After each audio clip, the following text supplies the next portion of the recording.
Welcome back to the channel, everybody. Thank you so much for joining me and allowing me to continue to be your daily advocate. If you're new here or you're not subscribed for any reason, please do me a huge favor and hit the subscribe button. Thank you to all of you who have been watching and following me for so long. It truly means a lot, and I'm glad that I can be this person. I'm curious how much of the upcoming standard that I believe will be built on XRP and Ripple, how much of that is already being talked about in these executive meetings in these different companies, say companies like Intel or Uber or Amazon, these large companies. I'm just curious, how much do you think XRP and Ripple are not necessarily talked about on a daily basis, but are part of a long-term vision on transformation that I believe is inevitable? Yeah, so I'll put it this way. So, I'm an MBA, and most business higher-ups now are either MBAs or they go and get their MBAs after they've already taken an executive position. And it's really improved over the years in what we teach to business students and how we teach it. Part of that business myopia is going back to how most large companies, most unicorns, still only last 40 to 50 years. That's things like Sears and Roebuck or Macy's. These are companies that were at the top of the game at one point, and they're dead or dying. They're disappearing now. Toys R Us, Blockbuster, so on and so forth. And when you look at that, Amazon is already at its half-life. Yeah. If you consider just plain historically that a business of that size, it could be gone in 20 years. And how do they fix that? Well, Amazon is hiring thousands, probably 100,000 MBAs out there who it's nothing but their job to look forward to how do we fix this to future-proof this company so that it survives more than 20 years. And the way that they're going to do that is they're going to look at every last emerging technology out there, which is going to include blockchain. And in blockchain, they're going to find XRP as the most efficient, the fastest, and the most secure. And there we are. Yeah, no, I completely agree. And I actually, I work in the surgical robotics field as an engineer. And a lot of people have the misconception that, oh, Amazon's such a big company, they'll just build their own coin and they'll do this and this. The more and more you get into how these massive multi-billion-dollar businesses, multi-trillion-dollar businesses now are operating, everything is outsourced. It has become so hard to become an expert at multiple things. You need to, we outsource almost every piece of software we use because there's just always going to be a company that is hyper focused on that specific tool you need, and it's always going to be better than anything you could produce. And payments is one of the most complex issues the world has ever seen. No company like Amazon or Uber has even close to the amount of time it's going to take to make what Ripple and XRP have already built. It goes back to the whole issue of even using PayPal. I can't send my PayPal balance to my Venmo, and they're operated by a payments company. There's clearly huge issues with what's going on here, and these companies can't fix what the product that Ripple and XRP have to offer. Well, and also people that think a company is just going to go build their own, I would posit that the largest media company is Netflix, and they don't own any physical stores, right? They don't produce TVs. They don't, now they're producing studio movies, but they weren't for a long time, right? The largest transportation company being Uber, that doesn't own cars. The largest rental company is Airbnb, but they don't own property. All right, so leveraging what you don't own is the fastest growing business model today. So if you think Amazon is better off to go and build from scratch, then you're really not paying attention to business trends, because the reality is Amazon is better off leveraging what's already out there. Yeah, and strategically, that's exactly what we've seen, and these things aren't publicized for the reasons we talked about earlier.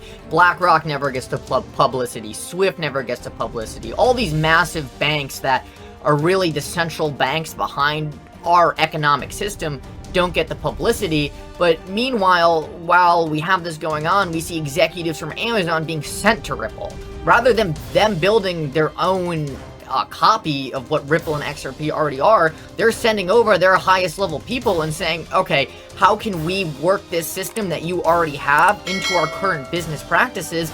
And if you see the high level people Ripple's recruiting, they are coming from the tech giants all over the world. They are sending over their people to Ripple so that they can help tailor their system to what they need. That's one of the things that I was kind of watching, where it kind of all clicked to me, where I was thinking, like, there's no, like, all these people need to do is send over one high-level executive that already has the connections back to this company, and then boom, you have an instant in for incorporating this payment system directly into your business. Exactly, and that's the biggest indicator with Ripple and XRP was Rosie Rios. Rosie Rios has her name on more fiat currency than anyone in the history of the world, right? And you know, she's the former Treasury of the United States. You just can't imagine any situation where she calls a small country, you know, Lithuania or Estonia or Ethiopia, and they don't answer the phone, right? So, if, you know, for me, I've traveled to many, you know, developing nations, and I know how their government works, and I know how small those governments really are. You know, I'll sit with presidents or governors of foreign nations, and really they compare roughly to a mayor in small town America, typically in their demeanor and the way that they handle things. So when Rosie Rios gives them a call, of course they're going to sit down with her. They sit down with me. So you know, it's unreal to think that Ripple isn't opening doors in small areas, and the reality is, if they can get their foot in the door in 50 small countries, the rest of the world has to follow suit.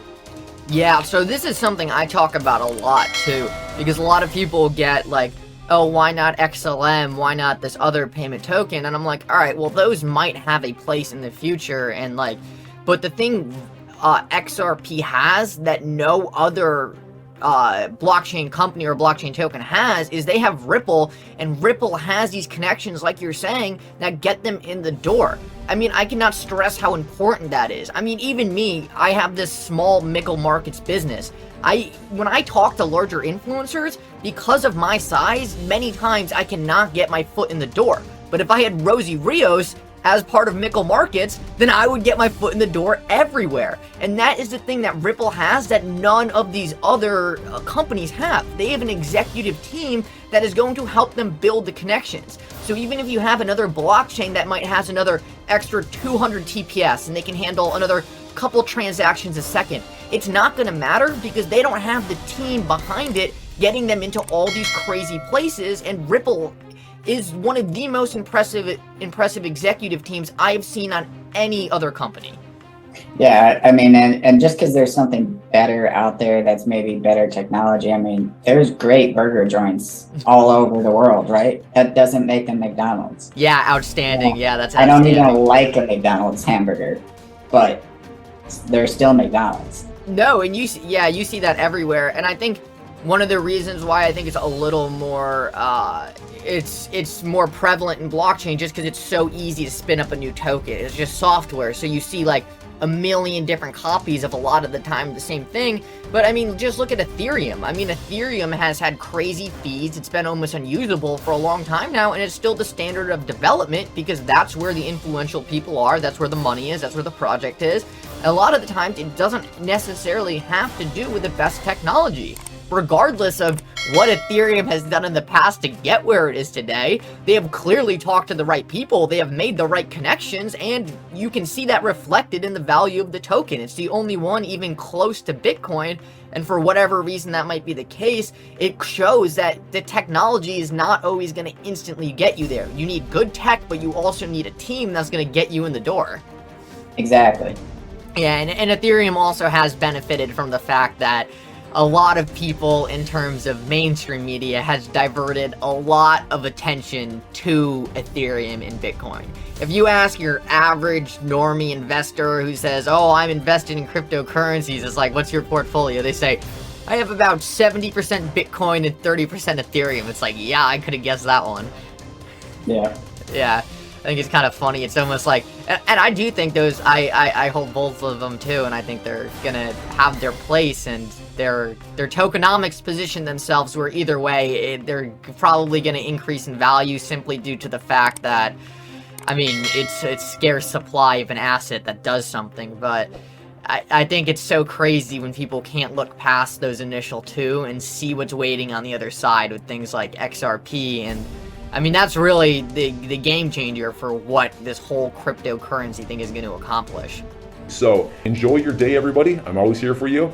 Leave any comments or questions below, and be sure to subscribe. But thanks, everybody. I really appreciate you. Enjoy your day, and I always have your back. So thanks so much, everybody.